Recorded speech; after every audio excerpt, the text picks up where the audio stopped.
بسم اللہ الرحمن الرحیم۔ الحمدللہ سورہ ملک کی 12 آیات مکمل ہوئیں۔ آیت نمبر 13 سے درس کا آغاز ہے۔ رب العالمین نے ارشاد فرمایا وَأَسِرُّوا قَوْلَكُمْ،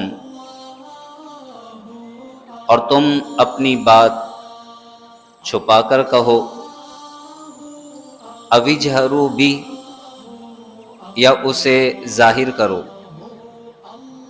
إِنَّهُ عَلِيمٌ بِذَاتِ الصُّدُورِ، بے شک اللہ تو سینوں کی باتوں کو جانتا ہے۔ اسروا، کسی بات کو چھپانا، کسی بات کو آہستہ کہنا۔ اَوِجْهَرُوا، جہر، کسی بات کو ظاہر کرنا، کسی بات کو زور سے کہنا، اعلانیہ کہنا۔ اللہ فرماتا ہے وَأَسِرُّوا قَوْلَكُمْ، تم اپنی بات آہستہ کہو، چھپا کر کہو، اَوِجْهَرُوا بِهِ، یا زور سے کہو، ظاہر کر کے کہو۔ اللہ تبارک و تعالیٰ کی ذات تو وہ ذات ہے، تم ابھی اپنے دل کی بات زبان پر بھی نہیں لاتے، اللہ تمہاری باتوں کو دل ہی میں جان لیتا ہے کہ اس دل سے زبان پر کیا آنے والا ہے۔ اللہ تبارک و تعالی دلوں کے رازوں کو، دلوں کی باتوں کو جانتا ہے۔ انہ علیم بذات الصدور، بے شک وہ دلوں کی باتوں کو جانتا ہے۔ الا یعلم من خلق، کیا وہ نہیں جانے گا جس نے پیدا کیا؟ الا، کیا نہیں، یعلم، وہ جانے گا، من خلق، جس نے پیدا کیا، جو خالق ہے، جو پیدا کرنے والا ہے، جس نے تمام مخلوق کو پیدا کیا ہے، کیا وہ خالق کائنات اپنے مخلوق کے حالات کو، ان کی باتوں کو نہیں جانے گا؟ یقیناً وہ ہر بات کو جانتا ہے۔ وَهُوَ اللَّطِيفُ الْخَبِيرُ، اور وہ ہر باریکی کو جاننے والا، ہر بات سے باخبر ہے۔ اللہ تبارک و تعالی نے یہ پیغام دیا کہ انسان جو بھی زبان سے کہتا ہے، چاہے وہ چھپ کر کسی کے ساتھ کوئی مشورہ کر رہا ہے، یا لوگوں کے سامنے ظاہر کوئی بات کر رہا ہے، یا وہ اپنے دل میں کوئی بات سوچ رہا ہے، یا اس کے دل کے اندر جو کچھ ہے، دل میں جو کچھ ہے، کفر ہے، ایمان ہے، نفرت ہے، محبت ہے، حسد ہے، بغض ہے، عداوت ہے، جو بھی اس کے دل کے اندر ہے، اللہ تبارک و تعالی دلوں کی ہر بات کو جانتا ہے۔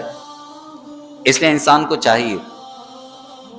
کہ کچھ بھی بولنے سے پہلے وہ اس بات کو ذہن نشین رکھے کہ میرا رب مجھے دیکھ بھی رہا ہے اور میرا رب مجھے سن بھی رہا ہے، وہ میرے ہر عمل سے واقف ہے، باخبر ہے۔ اللہ تبارک و تعالیٰ کی ذات کے متعلق انسان جب یہ تصور قائم کر لے کہ میرا رب مجھے دیکھ رہا ہے، میرا رب مجھے سن رہا ہے، میرا رب میرے دلی حالات سے واقف ہے، اور قرآن میں دوسری جگہ فرمایا وَنَحْنُ أَقْرَبُ إِلَيْهِ مِنْ حَبْلِ الْوَرِيدِ، اور ہم تو انسان کی شہ رگ سے زیادہ اس کے قریب ہیں، شہ رگ سے زیادہ قریب، یعنی انسان اپنے اندر کے وہ حالات نہیں جانتا جو اللہ جانتا ہے۔ انسان سے بڑھ کر انسان کے معاملات اللہ جانتا ہے۔ سورہ بقرہ آیت الکرسی میں فرمایا یعلم ما بین ایدیہم وما خلفہم، وہ جانتا ہے جو کچھ ان کے آگے ہے، جو کچھ ان کے پیچھے، یعنی انسان سے پہلے انسان کن حالات سے گزر کر آیا ہے اللہ جانتا ہے، اور مرنے کے بعد انسان کے ساتھ کیا ہوگا، جنت میں جائے گا، دوزخ میں جائے گا، کہاں رہے گا، اللہ جانتا ہے، جو کچھ آگے ہے، جو کچھ پیچھے ہے، اللہ جانتا ہے۔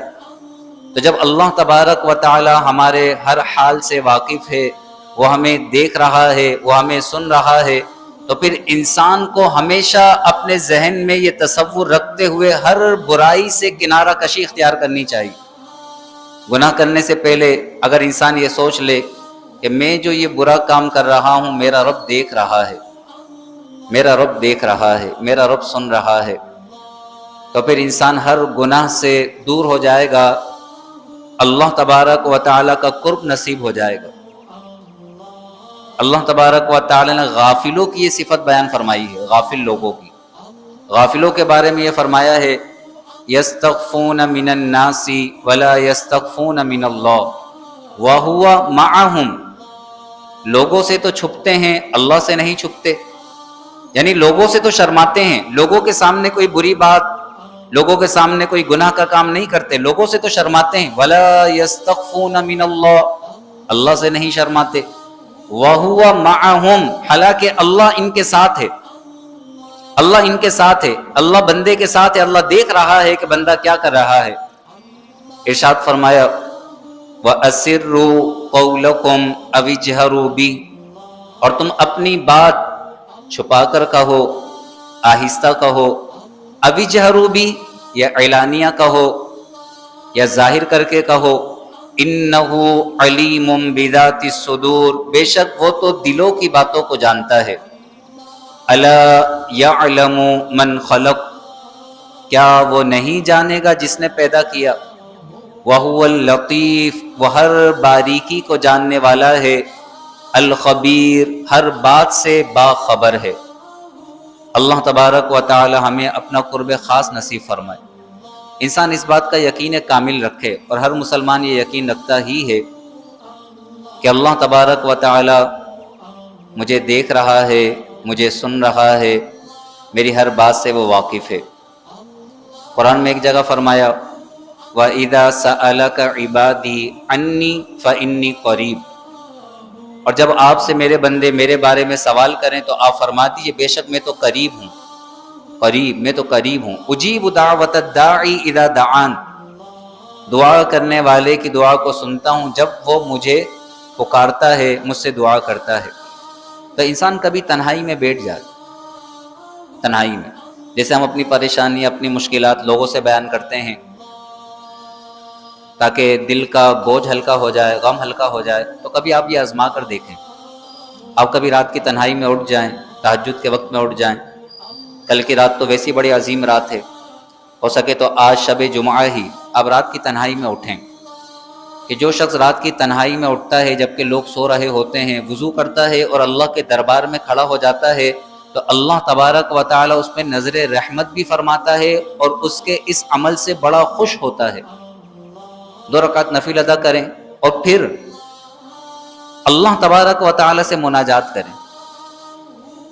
اس تصور کے ساتھ کہ میں جو کچھ کہہ رہا ہوں میرا رب مجھے سن رہا ہے، دیکھ رہا ہے، اللہ تبارک و تعالی سے دل ہی دل میں باتیں کریں، اس چیز کو اپنے اندر آپ پیدا کریں۔